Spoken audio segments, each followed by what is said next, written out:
Familia, hoy quiero hablar contigo sobre el no perder la esperanza. Últimamente hemos estado escuchando en las noticias cómo parece que las cosas apenas estaban mejorando en cuanto al virus y la pandemia, y de pronto como que gira hacia la izquierda y toma una vuelta hacia el lado opuesto. Y para unos como que nos desanima. Otros, este último año y medio ha cambiado tu vida radicalmente. Bueno, tal vez no solo para unos, pero para todo el mundo entero. A unos de ustedes ha alterado cómo haces trabajo, ha alterado tal vez cómo tú y tu familia navegan dentro de tu comunidad. A otras personas les ha causado ansiedad y estrés y todo aquello.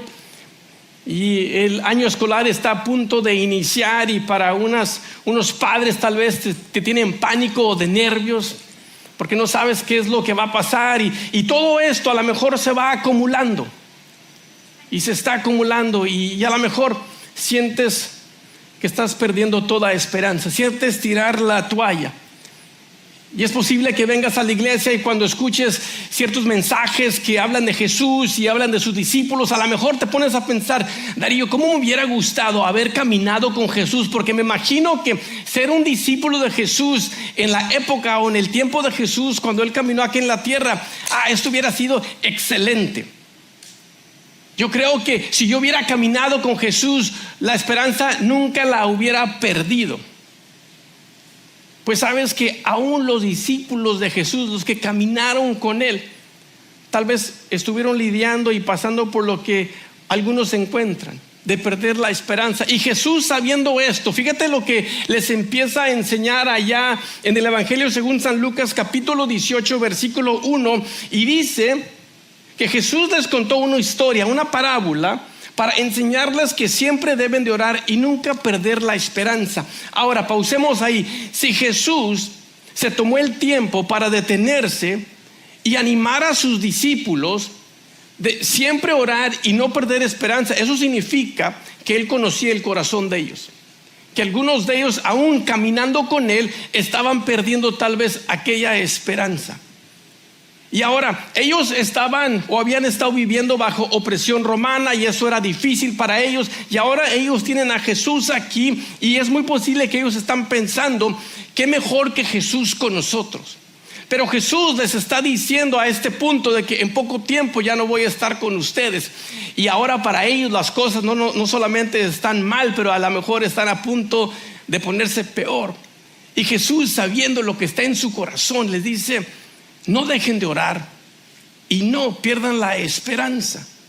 Y Él les platica o les enseña a través de una parábola, una historia que Él está inventando para hacer su punto, para poder enseñarles esta enseñanza. Y Él les dice esto en el versículo 2. En un pueblo había un juez que no tenía temor de Dios y tampoco le importaba lo que pensaran los demás. En ese pueblo había también una viuda. Ella le insistía al juez y le decía: hay un hombre que me está haciendo daño, pido justicia. Por un tiempo el juez no quiso ayudarla, pero después se dijo a sí mismo: aunque no temo a Dios y tampoco me importa lo que piensen los demás. ¿Conoces a gente así, que vive de esa manera? No teman a Dios y les vale lo que puedan pensar los otros de Él. Versículo 5: ayudaré a esta viuda, dice este juez. Si no lo hago, me seguirá molestando y me hará la vida insoportable. En esta historia que aquí está contando Jesús, tenemos tres personajes. Tenemos aquí al juez, que nos dice la palabra que, de acuerdo a cómo Jesús lo describe, es una persona que no teme a Dios y no le importa a la gente. Ahora, para los discípulos que están escuchando esta historia, ellos entenderían muy bien de que sí, es lo que vemos en el contexto o en nuestra cultura actual. Porque hay jueces que son muy potentes, hay jueces que son la ley dentro de nuestra área, y hay jueces que su decisión es final. Lo que ellos dicen, esa es ley en esta área. Ellos entendieran eso. Aquí también Jesús inserta la historia, dice que hay una viuda, y esta viuda, Él va a este juez pidiéndole ayuda.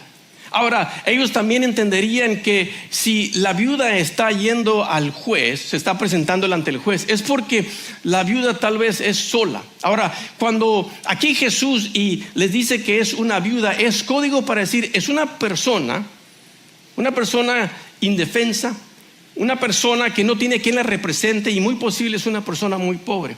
Ahora, ¿por qué digo que no tiene quien la represente? Porque usualmente al jurado solamente podían ir los hombres. Y aquí en la historia que está contando Jesús se presenta ella. Eso nos indica tal vez que esta viuda está sola. No hay hermanos que le ayuden, no hay cuñados, no hay otro varón en su vida, ni padres, ni tíos, que puedan caminar, que puedan ayudarle con lo que ella está pasando. Y como si las cosas no estuvieran ya mal con eso, dice que hay una persona, el tercer personaje de esta historia, que le está haciendo la vida imposible, que le está causando daño. Ahora, no sabemos quién es esta persona, no sabemos qué daño le está causando, pero me imagino que es muy posible que es un propietario que le está exigiendo el alquiler a esta mujer. Y si ella es viuda y no tiene quien la represente, es muy posible que es una persona muy pobre, no tiene con qué pagar su alquiler. Y en poco tiempo tal vez la van a botar. Es muy posible que eso es lo que está pasando. O a lo mejor es una persona que sabe que es una mujer indefensa, que no hay ningún otro varón en su vida, se está aprovechando de ella, se está aprovechando de la situación. A lo mejor intentando de extorsionarla por su dinero o por otras cosas, no sabemos. Pero la idea de Jesús, creo yo, en aquí enseñarles esta historia, es que ellos hubieran entendido de que las posibilidades y las probabilidades que esta viuda encontrara auxilio y ayuda en este juez eran casi imposibles. Y creo yo que esa es la intención de Jesús, el enseñarles esto, para que ellos tal vez llegaran a esa misma conclusión. Y Jesús aquí les está enseñando con esta parábola y les dice: no dejen de orar y no pierdan la esperanza. Y para ellos, a lo mejor, ellos se están identificando en este momento con la viuda. Habían estado tantos años bajo opresión romana y por fin llega Jesús, y es muy posible que ellos dijeron: aquí está nuestra salvación, en Él vamos a salir de esto, Él va a derrotar a los romanos. Pero Jesús les dice: en poco tiempo ya no voy a estar con ustedes y agárrense porque las cosas se van a poner un poquito peor. Y al parecer creo yo que es muy posible que esos discípulos estaban pensando de que Dios ya no nos escucha. Han pasado tantos años, Roma todavía sigue con esta opresión sobre nosotros. Aquí está Jesús, pero no está actuando de la manera que nosotros pensábamos o queremos que Él actúe. Y a lo mejor ellos están perdiendo toda esperanza. En México diríamos: ahora, ¿quién podrá ayudarnos? Y es posible que ellos veían a Dios así como esta viuda está viendo al juez, muy rudo, que no le importa la gente. Ellos a lo mejor pensando esto porque tenían años acudiendo a Dios y no estaban viendo ningún cambio. Creo yo que es muy posible que por eso Jesús les contó esta historia de la manera que se las contó, sabiendo que ellos así tal vez tenían la imagen de Dios. Y a lo mejor te identificas tú con eso, porque dices: Darío, ¿sabes qué? Tengo tiempo pidiéndole a Dios por mi matrimonio, por mi salud, la salud de un familiar, el estado financiero de nuestra familia, por mi negocio. Y creo que Dios ha de estar ocupado en otras cosas, en otros asuntos. O a lo mejor ya es tan viejo que ni me escucha porque tengo tocando la puerta y nada pasa. A lo mejor ellos estaban viendo a Dios de esa manera.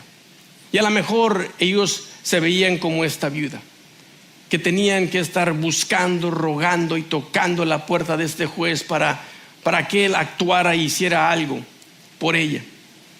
Creo que Jesús, sabiendo todo esto, por eso les cuenta esta parábola. Pero Jesús no termina ahí. Jesús les quiere hacer este punto de que quiero que ustedes sigan orando, quiero que ustedes sigan con esa esperanza. Porque es muy fácil para nosotros seguir a Dios cuando Dios nos provee todo lo que necesitamos. Pero es como un matrimonio. cuando entramos en esos votos matrimoniales, entramos y decimos que es en buenos tiempos y en qué, y en malos tiempos. Aunque una vez un señor me dijo, es que yo no sabía que los malos tiempos iban a ser así. Siempre nos gusta cuando es un jardín de rosas, pero cuando las cosas se ponen un poquito difícil, como que queremos aventar la toalla. Y creo que Jesús sabía que esa era la postura, tal vez. Esa era el ánimo o el desánimo de estos discípulos. Pero acordémonos que Dios actúa no en nuestro tiempo, no en nuestras maneras, pero Isaías 55:8 dice que los caminos de Dios son más altos que los de nosotros. Las maneras de Dios son más altas que las de nosotros. Solo porque tú no te lo imaginas, no quiere decir que Dios no está actuando de una manera que solamente actúa Dios. Nuestro tiempo es muy diferente al tiempo de Dios. Incluso en 2 de Pedro 3:8 dice que para el Señor un día es como 1000 años y 1000 años como un día. Me recuerda a aquel hombre que un día él quiere hablar con Dios y quiere ver si manipulando las mismas palabras de Dios puede conceder o puede convencer a Dios que le dé aquello que él siempre desea, que es un poco de plata. Entonces la historia dice que este hombre se sube a la cima de un cerro para hacer esta cita y hablar con Dios, y hablando con Dios le dice: Dios, 1,000,000 de años, ¿cuánto es para ti? Y Dios le dice: es como 1 minuto. Dios, ¿y $1,000,000 cuánto es para ti? Y Dios le dice: es como 1 centavo. Dios, entonces, ¿me regalas 1 centavo? Dice: sí, claro, ¿cómo no? En 1 minuto.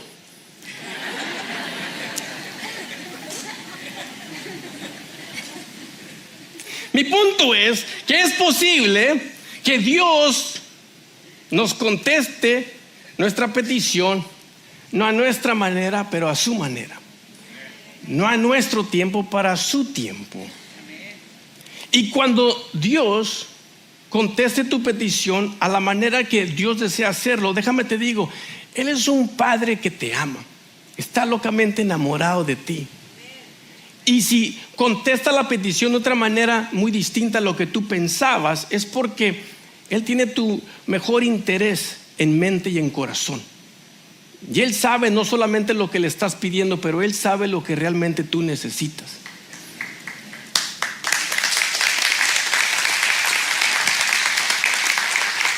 Y para nosotros los cristianos, cuando Dios conteste a su manera y a su tiempo, ahí es donde nosotros debemos de insertar un: Dios, que se haga tu voluntad y no la mía. Tú y yo podemos aprender de nuestro hermano mayor, el Señor Jesús. Cuando el Señor Jesús está allá en el huerto de Getsemaní, Él no quiere pasar por lo que está a punto de pasar. ¿Por qué? Porque va a ser algo muy doloroso, porque por un instante va a estar tal vez separado del Padre y todo aquello, ¿verdad? Y el Señor Jesús, siendo también en ese momento carne y hueso, Él tiene emociones como tú y yo tenemos emociones. Y en ese momento Él dice: Dios, que pase esta copa amarga de mí. Es decir, Dios, no quiero pasar por esto, no deseo pasar por esto. No dice la palabra, pero es muy posible que también podemos decir: Dios, esto es injusto. ¿Por qué? Porque otra gente se va a aprovechar de mí. Y en ese momento Él dice lo que a mí me anima, y ojalá que también te anime a ti: no mi voluntad, Señor, sino la tuya. Y Él se entrega a la voluntad de Dios en ese momento, aunque tal vez no estaba de acuerdo ni le gustaba, pero se entregó. Y gracias a ello tú y yo podemos tener vida en Jesucristo. ¿Cuántos dicen amén?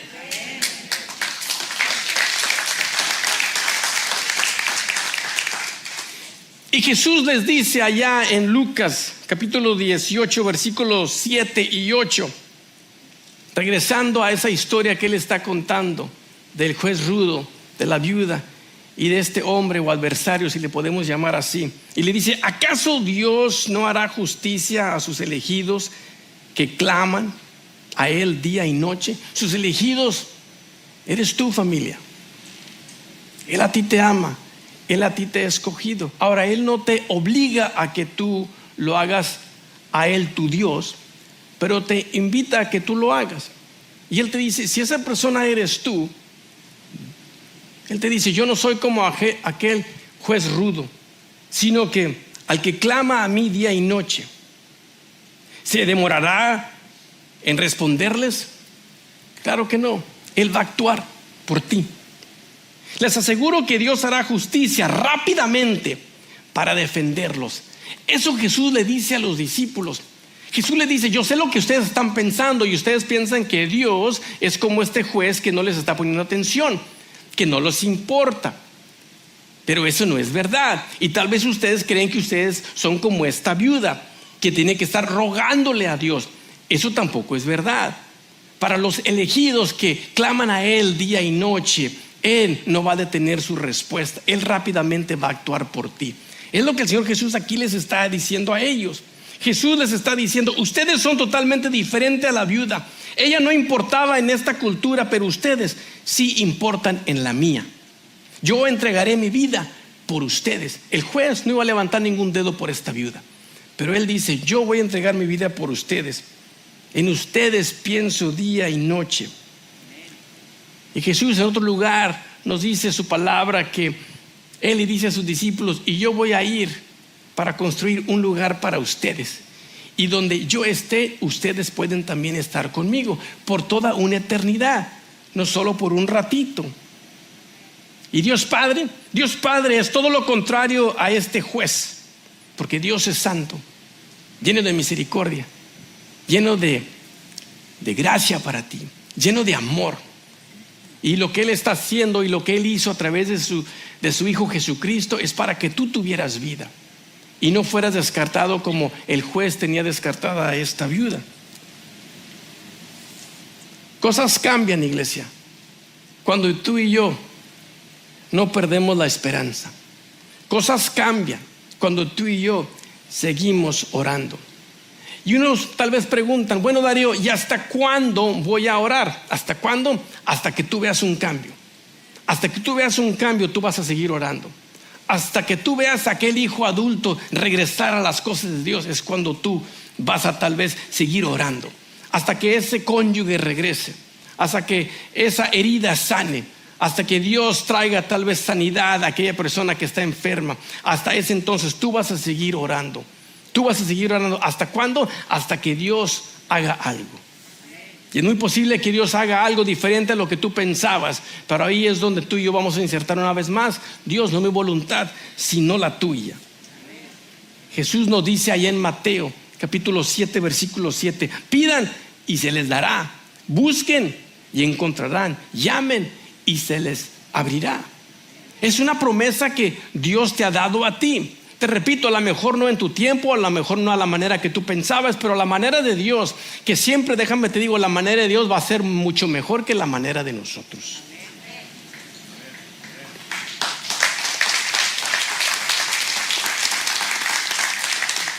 Y el Señor Jesús aquí les está enseñando a sus discípulos: siempre deben de orar y no pierdan la esperanza. El cristiano, familia, persevera en oración hasta que haya una respuesta. El cristiano persevera en oración cuando las cosas le están yendo bien, cuando la salud está bien, cuando el trabajo está bien, cuando las finanzas están bien, cuando la familia está bien. El cristiano también persevera en oración cuando parece que el trabajo no llega, cuando parece que no sé de dónde va a venir la próxima comida, no sé si la voy a hacer hasta el final del mes. El cristiano no pierde esperanza. El cristiano toca la puerta y la palabra dice que la puerta se abrirá. Por algo Jesús nos recuerda: siempre orar y nunca perder la esperanza. Y tal vez estás perdiendo la esperanza por esta pandemia. Ya te tiene agotado, desesperado, ansioso, nervioso. No sabes qué es lo que va a pasar. Yo tampoco, pero una cosa sí te puedo decir: podemos depender y confiar en el Señor Jesús.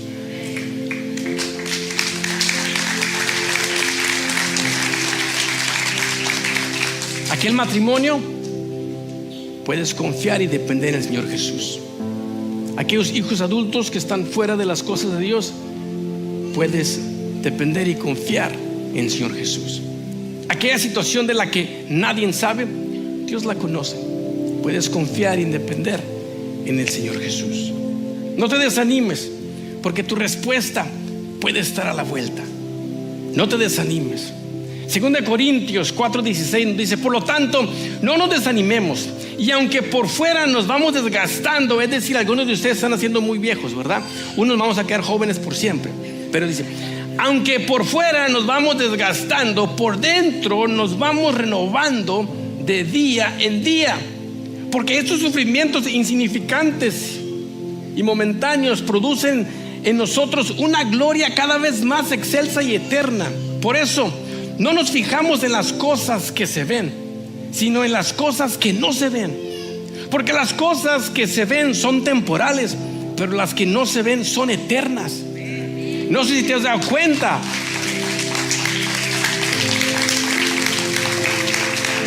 Dentro de nuestro traje humano, este cuerpo que tenemos en este lugar llamado planeta Tierra es temporal. Dentro de ese traje terrenal hay un alma que Dios ha depositado con la intención y el deseo y creada para vivir una eternidad. Lo que estamos pasando es pasajero. Muchas veces nuestro enfoque está aquí, solamente lo que está delante de mí, y tal vez por eso nos sentimos abrumados.